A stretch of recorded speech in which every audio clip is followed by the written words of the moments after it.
Hello and happy Mother's Day, Sip and Bloom Nation. Today we're arranging our grand Mother's Day arrangement. But before we begin, I wanted to let you know that number 12 Cider is doing a special new release of their bittersweet Laroute limited edition cider. We're gonna crack one of these babies open and see what we think. Oh my gosh. Guys, this is so good. It's made of bittersweet apples. I'm literally obsessed. Alright, so to begin, we have our oasis inside our grand vase, and I'm just gonna fill the vase about half full with some fresh water. And now that we have that, we're gonna go ahead and grab our bouquet, and I'm going to use my crafty scissors to make sure that we cut this all the way up the side of our arrangement. And so now we're going to grab what I believe is the focal point flower of this arrangement, and that's our first beautiful sunflower. So to decide the height of the sunflower, what we do is we sort of just move our vase towards the edge of the table, and we're just figuring out the height of this arrangement. So right about here, I want it to sort of be a little bit taller but able to sit towards the front of our arrangement. And we're just gonna go ahead and cut this one right about here. So now that we have this first piece cut, we're gonna just place it sort of right down central to our arrangement, allowing it to sort of drape over the edge of the vase. So instantly, now that we have that, we want to grab one of our green stem pieces, and we're going to use this to start blending in our focal point flower. So you'll notice we have 4 beautiful leaves right here, and we're going to cut the stem just a little bit above that. And that's going to allow this piece to gracefully sit right beside our focal point flower. Isn't that beautiful? Now we have snapdragons today, and snapdragons are one of my favorite flowers because their scent is just so gorgeous. So you're starting to see already there's a little bit of a line weight happening here. We have our focal point flower, and the greens are sort of pushing in this direction. So we want to continue that line weight with our snapdragon, and we're going to just sort of figure out the height. And I would sort of recommend cutting it right about here, getting rid of any of those small green leaves that might touch our water. The more leaves that touch our water, the quicker bacteria builds in the vase, and that limits the lifespan of our flower arrangement. Isn't that gorgeous? So, we also have some really great fillers. I'm going to use this to just sort of counterbalance what we have done thus far. So if we move one line weight in this direction, we want to move another in the opposite direction. And that's just creating a lot of balance with our arrangement. Finally, we have some gorgeous spider mums. These are in the white varietal. And I'm going to cut this so that it sits opposite of our snapdragon, sort of down low. So I'm thinking we're going to cut it right about there, leaving about 1 inch or 2 to sit within our arrangement. Fabulous. So we also have some roses in the grand arrangement today.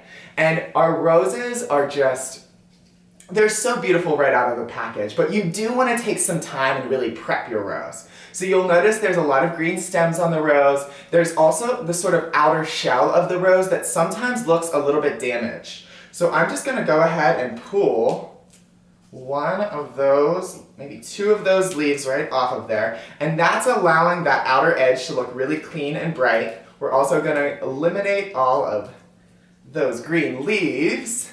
And so the next piece of the puzzle is really folding out that outer shell of the rose. So this is not only going to allow our rose to appear a little bit larger within the grander scheme of things in our arrangement, but it's also going to allow the inner core of the rose to open up over time. And this is going to increase the lifespan of the rose. Isn't that gorgeous? So now that we have that, I want to sort of use this to sort of pop up a little bit in our arrangement. So I'm going to cut it a little bit longer. And if you do cut it too long, you can just simply, once you place that in the oasis, it feels too tall, you just pull that right back out of there, cut it a little bit shorter, and then you can place it right back into the arrangement. So now you're starting to see the different elements, but if I turn this arrangement around, you're going to see that it's completely barren in the back. So we want to just go ahead and pull a few more of our stems, sort of repeating the process around our arrangement. So we're going to place one of these spider mums here, one back here, and at this point you're going to notice we're sort of working in a little bit of triangles throughout our arrangement. So we're using the different elements to sort of blend each other in, creating this beautiful pillow-like shape.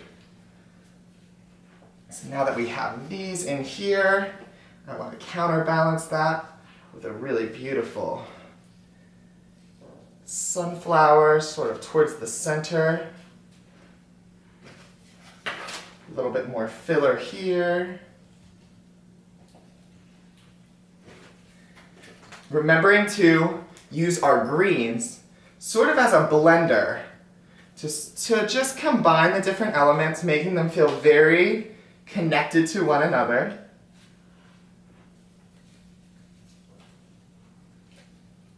Gorgeous. I prepped all of these ahead of time to be the right height for our different elements, but sort of what we're doing at this point is just combining these elements, spinning our vase around, never forgetting that the center of our vase is right where that Sip and Bloom logo is. So we're always going to remember this is the front, and sort of just continuing to spin this beauty around. Alright, I'm going to get one more of these snapdragons towards the front here. This is coming out so spectacularly. So we have another filler here. This is a soliloquy grass filler, and the grass filler we're going to use last. And this is going to act as a little bit of a highlight. You're going to notice throughout the arrangements there's a few areas, this is an example, maybe right down here is an example, that the arrangement got a little dark. And so this really beautiful light green chartreuse color is really going to fill in those voids and allow that sort of pillowy cushion to just sit so beautifully all together. I want to get one of these sort of down low towards the front of our arrangement. Spectacular, spectacular. And with that, we have a beautiful arrangement. I just want to remind everyone really quickly that each of your bloom kits today came with 4 Bazingo cards. We absolutely love Bazingo here in sunny Minnesota today, so make sure that you log on to Bazingo this afternoon and evening and play along with the fabulous people there. Thank you for supporting a small business, and I hope you have a wonderful Mother's Day. Cheers.